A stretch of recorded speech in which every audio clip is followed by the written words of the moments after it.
अनसा ठान लेती है कि वो उस शख्स को ढूंढ निकालेगी जिसने उसकी इज्जत को दाग दाग किया और अनस के साथ उसका नाम बदनाम करने की कोशिश की। अनस भी यहाँ अनसा का पूरा साथ देता है और उस शख्स के खिलाफ सबूत ढूंढने में उसकी मदद करता है, लेकिन वो अनसा को ये सच नहीं बताता कि वो शख्स कोई और नहीं बल्कि उसका कजिन शयान है। इसके बाद अनसा और ईशा मिलकर साइबर क्राइम ऑफिस जाती हैं और अपनी फेक वीडियो के खिलाफ रिपोर्ट दर्ज करवा देती हैं। साइबर क्राइम की टीम इस केस को बहुत सीरियसली लेती है और फौरन इन्वेस्टिगेशन शुरू कर देती है। तेजी से कार्रवाई करते हुए वो उस शख्स का पता लगा लेती है जिसने ये फेक वीडियो अपलोड की थी। पुलिस फौरन उस लोकेशन पर पहुंचकर शयान के जिगरी दोस्त को गिरफ्तार कर लेती है। गिरफ्तार होते ही शयान का दोस्त फौरन शयान का नाम उगल देता है और पुलिस सीधा वहां पहुंच जाती है जहां इस वक्त शयान अपने दोस्तों के साथ पार्टी कर रहा होता है। पुलिस फौरन शयान को गिरफ्तार कर लेती है। जब मुरसलीन साहब को पता चलता है कि उनके बेटे को गिरफ्तार कर लिया गया है तो वो सीधा पुलिस स्टेशन पहुंच जाते हैं। उधर शयान की गिरफ्तारी की खबर पूरे मीडिया पर छा जाती है और हर किसी को पता चल जाता है कि शयान ने अनसा नाम की लड़की की फेक वीडियो बनाकर उसे वायरल किया था। साइबर क्राइम वाले शयान को जेल भेजने के लिए निकलते हैं, लेकिन जेल ले जाते वक्त ही शयान पुलिस की गाड़ी से छलांग लगाकर भाग निकलता है। पुलिस फौरन उसका पीछा करती है और उसे रुकने के लिए कहती है, लेकिन शयान उनकी एक नहीं सुनता।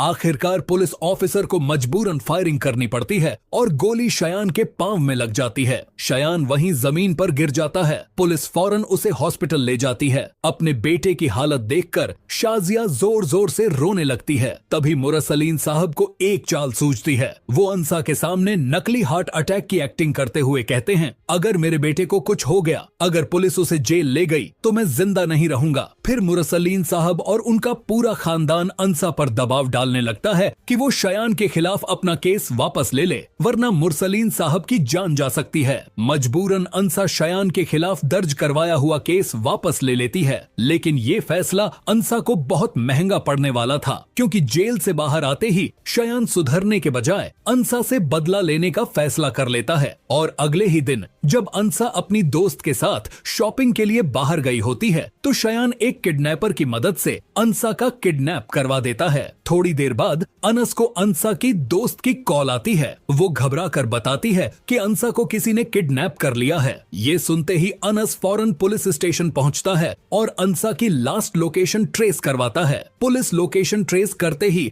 अनस के साथ उस ठिकाने पर रेड करती है जहां अनसा को कैद रखा गया होता है। इस बार पुलिस शयान को रंगे हाथ गिरफ्तार कर लेती है और उसके दोस्त को भी पकड़ लेती है। और इस मर्तबा मुरसलीन साहब और शाजिया लाख कोशिश करने के बावजूद भी अपने बेटे शयान को पुलिस स्टेशन से रिहा नहीं करवा पाते। लेकिन अब सबसे बड़ा सवाल ये है, क्या इस बार शयान को अपनी गलती का एहसास हो पाएगा या फिर वो जेल से बाहर आते ही अनसा को नुकसान पहुंचाने की कोई नई साजिश रचेगा? दोस्तों, आपको क्या लगता है, क्या हमारी ये प्रेडिक्शन सही साबित होगी या फिर गलत? अपनी राय हमें कमेंट सेक्शन में जरूर बताइएगा और जाते जाते वीडियो को लाइक और चैनल को सब्सक्राइब करना बिल्कुल मत भूलिएगा।